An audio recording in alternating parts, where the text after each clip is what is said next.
দর্শক আপনারা দেখতে পাচ্ছেন ইতিমধ্যে শিক্ষা ভবন ঘেরাও কর্মসূচিকে কেন্দ্র করে শিক্ষার্থীরা শিক্ষা ভবনের সন্নিকটে চলে এসেছে এবং পুলিশও কিন্তু ব্যারিকেড দিয়ে অবস্থান নিয়েছে। সর্বশেষ চিত্র কিন্তু আপনারা দেখতে পাচ্ছেন।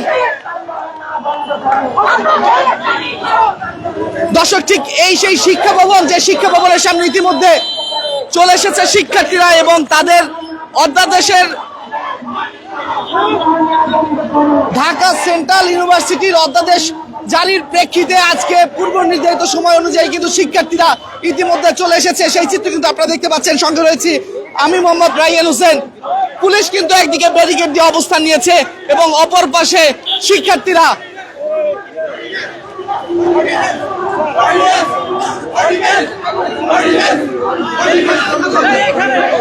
দর্শক ইতিমধ্যে আপনারা দেখতে পাচ্ছেন পুলিশ কিন্তু ব্যারিকেড দিয়ে অবস্থান নিয়েছে শিক্ষা ভবনের সামনে এবং অপর পাশে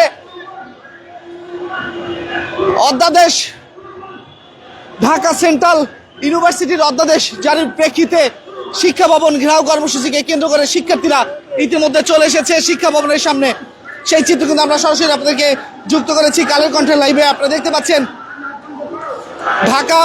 ঢাকার মধ্যে যে 7টি কলেজ রয়েছে সেই কলেজগুলোর ঢাকা সেন্ট্রাল ইউনিভার্সিটির খসড়া কিন্তু ইতিমধ্যে দেওয়া হয়েছে। তবে অধ্যাদেশ জারির প্রেক্ষিতে কিন্তু আমরা দেখতে পাচ্ছি শিক্ষার্থীরা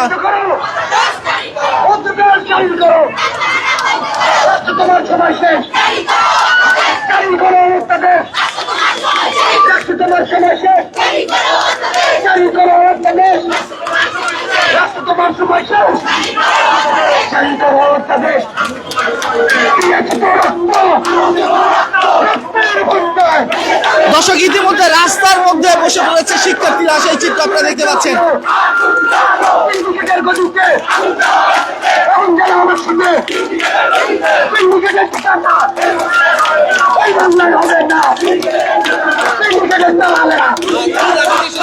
আজকে আমরা অধ্যাদেশের দাবিতে একত্রিত হয়েছি। এটা রাষ্ট্র কেন তালভানা করছে এতগুলো শিক্ষার্থীর সাথে সেটা আমরা অবগত নই, যার কারণে দফায় দফায় আমাদের বসা হয়েছে, আন্দোলন হয়েছে এবং পর্যায়ক্রমে আজকে আমাদের এই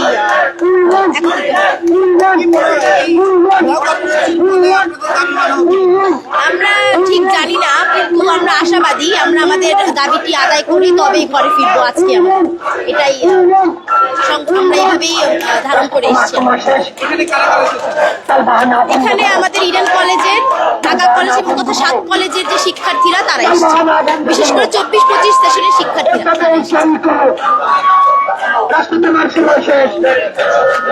দর্শক আপনারা শুনছিলেন ইতিমধ্যে কিন্তু একাধিক শিক্ষার্থী এখানে এসেছেন এবং আমরা শিক্ষার্থীদের সাথে কথা বলে আমরা জানতে পেরেছি যে আরো শিক্ষার্থীরা আসার কথা রয়েছে এবং ঠিক এই মুহূর্তে শিক্ষা ভবনের সামনে এই শিক্ষার্থীরা অবস্থান করে তাদের দাবি আদায়ের লক্ষ্যে।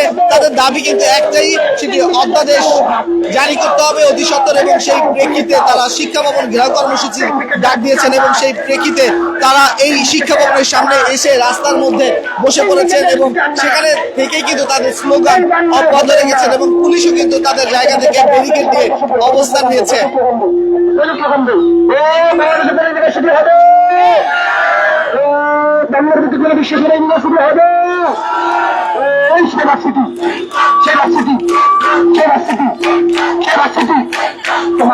দর্শক আমরা একটু আপনাদেরকে জানিয়ে রাখি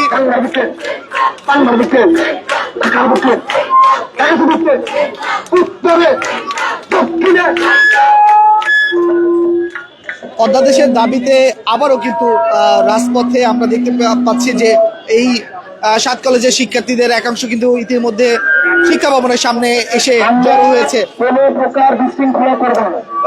দর্শক প্রস্তাবিত ঢাকা সেন্ট্রাল ইউনিভার্সিটির প্রতিষ্ঠা প্রক্রিয়া দীর্ঘদিন ধরে ঝুলে থাকায় এবং অধ্যাদেশের জারিতে কোনো দৃশ্যমান অগ্রগতি না থাকায় শিক্ষা ভবন অবরোধের কর্মসূচি কিন্তু ডাক দিয়েছেন এই শিক্ষার্থীরা। তাদের এই এক দফা দাবি দ্রুত সেন্ট্রাল ইউনিভার্সিটির অধ্যাদেশ জারি করতে হবে এবং সেই কারণেই কিন্তু তারা আজকে এই শিক্ষা ভবন ঘেরাও কর্মসূচির ডাক দিয়েছেন। সেই চিত্র কিন্তু আপনারা দেখছেন কালের কণ্ঠে। দর্শক সঙ্গে রয়েছে আমি মোহাম্মদ রাইয়ান হোসেন। আপনারা সরাসরি দেখছেন কালের কণ্ঠের ফেসবুক পেজ থেকে। কথা বলে দেই, নেগোসিয়েশনের কোনো অপশন রাখি নাই। কোন ধরনের নেগোসিয়েশন হবে না, দেশটি অধ্যাদেশ নিয়ে উঠবো, এইখানে লাশ হয়ে পৌঁছবো, তারপরে থেকে সবাই উঠবো না।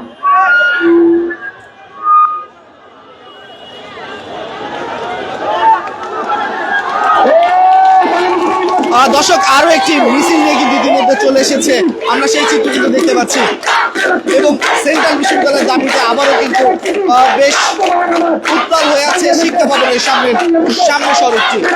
দর্শক, আপনারা দেখছিলেন কালের কণ্ঠের সঙ্গে ছিলাম আমি মোহাম্মদ রাইম হোসেন।